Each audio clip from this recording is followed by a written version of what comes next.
Very strange how floaty it is. It is so floaty, in fact, that I did not think I'd fall down. Everything I say is based on my own opinions and experience.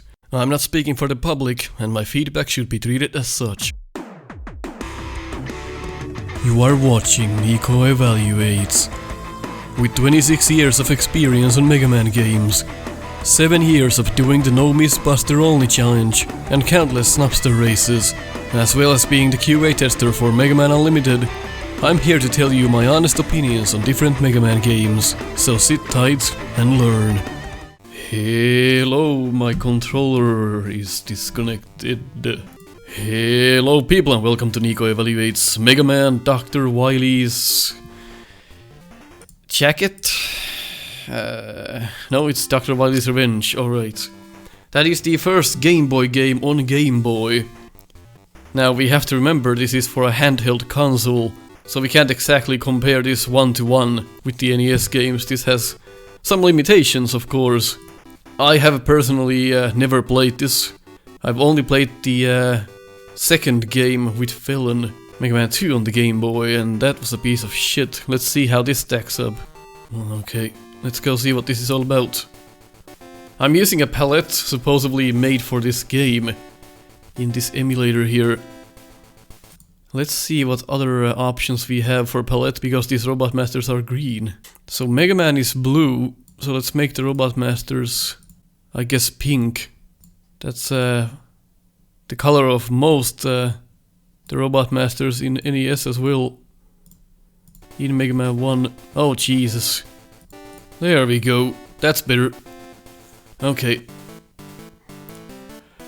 Nice transition for the Game Boy. I like that.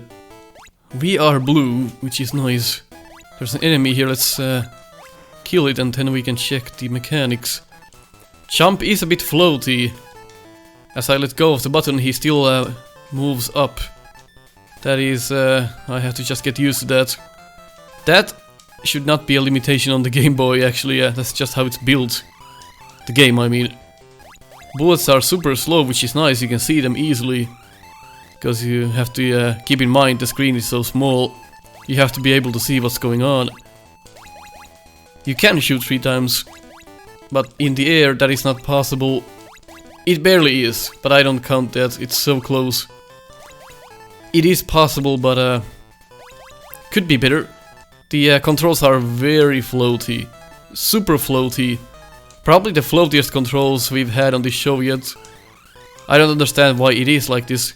Maybe it's because the screen is a bit hard to see to begin with, so maybe slowing down the speed of the jump and also the arc helps you to see Mega Man better.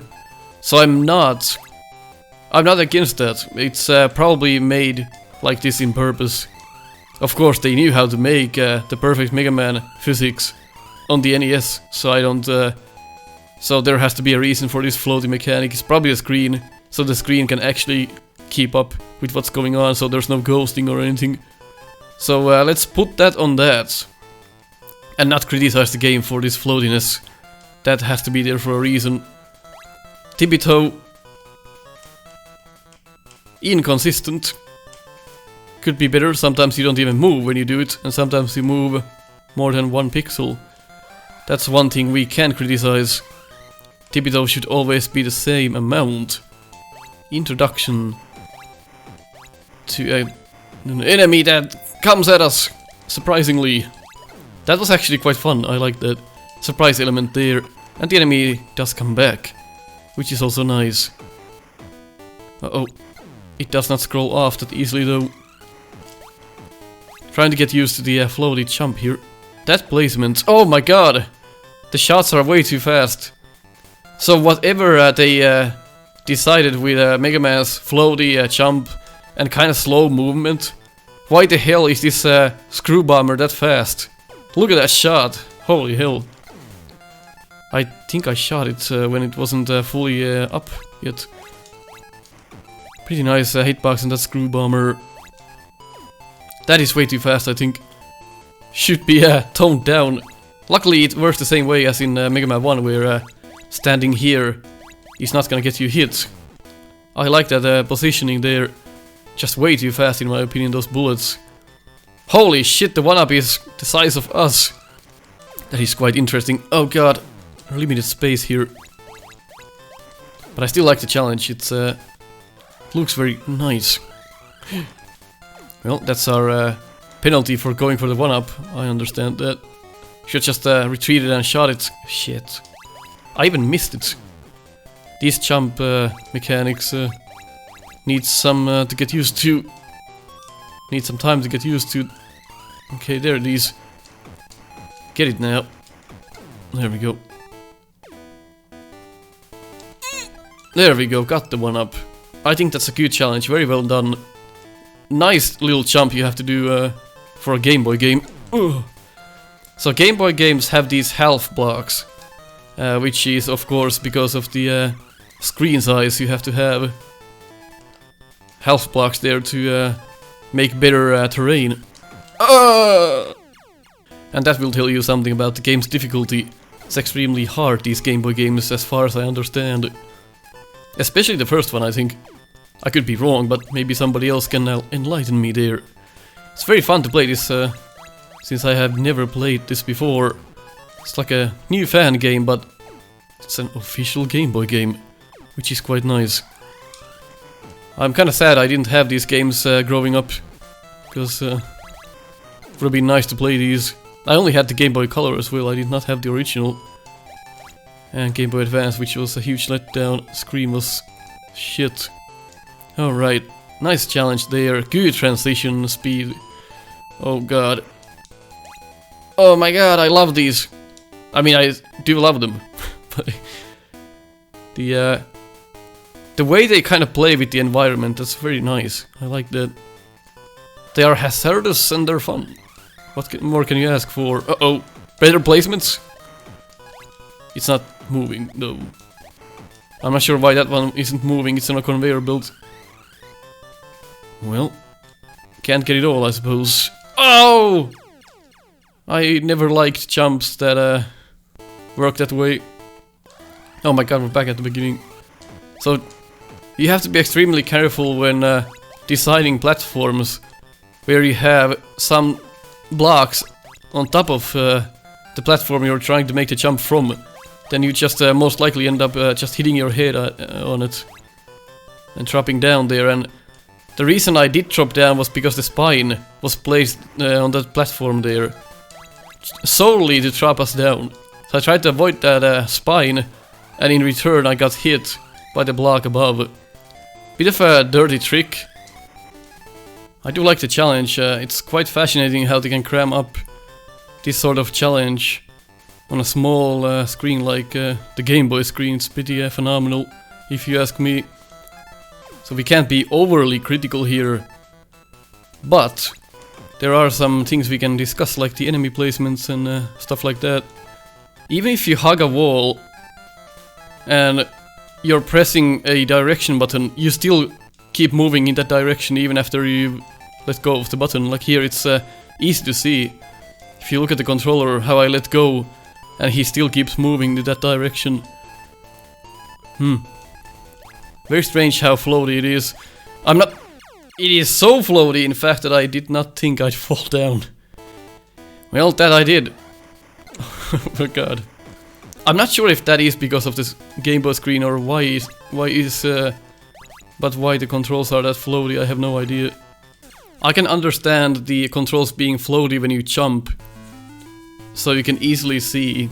It gave us a password for not doing anything, so you can easily see where you are. But I don't understand why. B is continue.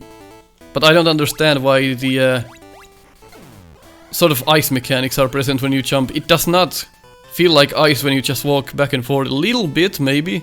But when you jump, holy hell, it's slippery. That is just something you have to get used to. I think there could have been ways to avoid that. So in that regard, a little bit criticism there. But once you get used to it, I don't think it's gonna be that bad. Whereas some fan game controls are so bad, you can never get used to them. This game seems like a fun game to speedrun. No, it's so precise. The head is just looking at us. I would have preferred smaller 1-ups. But maybe that's just me. Can't really rapid fire in this game. I would hope that could work at least. My god, it's so slippery.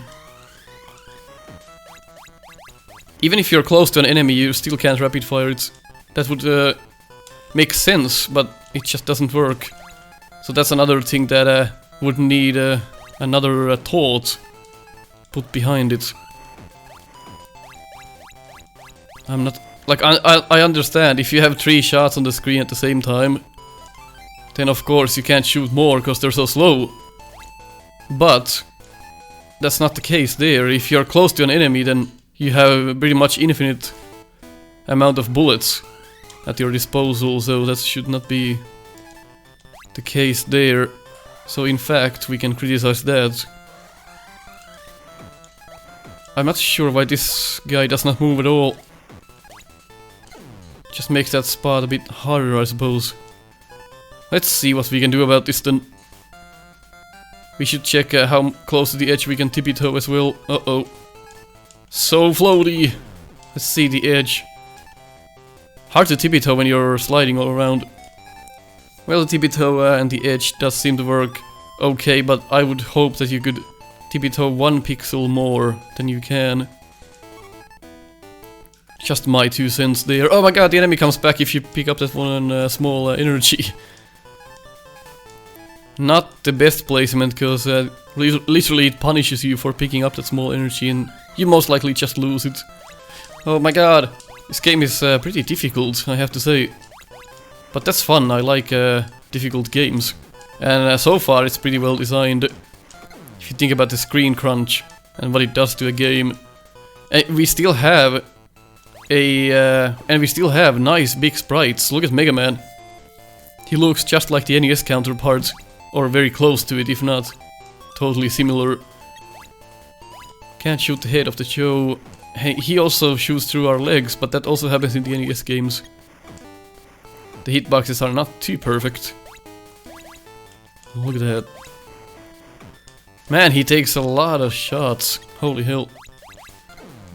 At least you can shoot him from the ladder, that's nice. What the Christ. What is this? That is like a cheap version of the cutters in the Cutman stage. Oh my god. Wow. They also kill you quite easily. That is just missing some animation there. It's missing frames on these enemies. Kinda looks cheap. Oh my god. You just have to know how these work. And you have to perfect that. Oh my lord. Oh, these placements. It's a nice way of adding challenge to a Game Boy game, don't get me wrong. Uh-oh. How many shots does big guy take? The animation sucks on it. Oh no. It's literally the same big guy from Mega Man 1. You can't even fucking kill it. It takes so much damage. You should decrease the hit points on that big guy. Because we can't shoot as fast as in the NES counterparts. Oh my god, those are just placed horribly. The bullet speed on these motherfuckers. In fact, the bullet speed on fucking everything so far is ridiculously fast. Oh god. Gates, please? No, still not. Oh. Okay. Just have to kite them first. Jesus Christ. Oh my god, how do you even make this? Ah! Very fun challenge, I have to give it that. That's nice. Not bad, I actually quite like that. See what Cutman does. Is he the same as the NES game? No! He doesn't have knockback! Jesus Christ almighty. Cutman with no knockback, that's interesting. He would have been too easy, I think, if he actually had knockback. Oh god. And now that I'm used to the fast bullets in the stage, I'm actually dying to him. Because his bullets are so much slower. Or well, because his cutter is so much slower. Ah! Cutman made difficult, I quite like that. But, so never jump over him, always go under him, but jump over his cutter. Ah! It's kinda hard to do when you're trying to avoid both things. Okay, now, and then go under, there we go. Jump over that, go under him. There we go. Ah, fuck. If you stop for even a pixel, you can't make it under him. So you have to trust that he keeps running. If you don't, you just get hit. That's actually well done that he jumps close to you. That is actually a phenomenal job at making a Robot Master in such a small area. Cutman, at first I didn't like him because I didn't understand how he worked. But now that I understand how he works, that's brilliant. Oh Jesus, oh, what happened to you? What the fuck happened? That was actually kind of a cool sprite, but holy hell was it ugly. I think that's enough for the first episode. If you agreed on what I said, leave a like. If you disagreed, leave a dislike. This is quite interesting. I liked Cutman.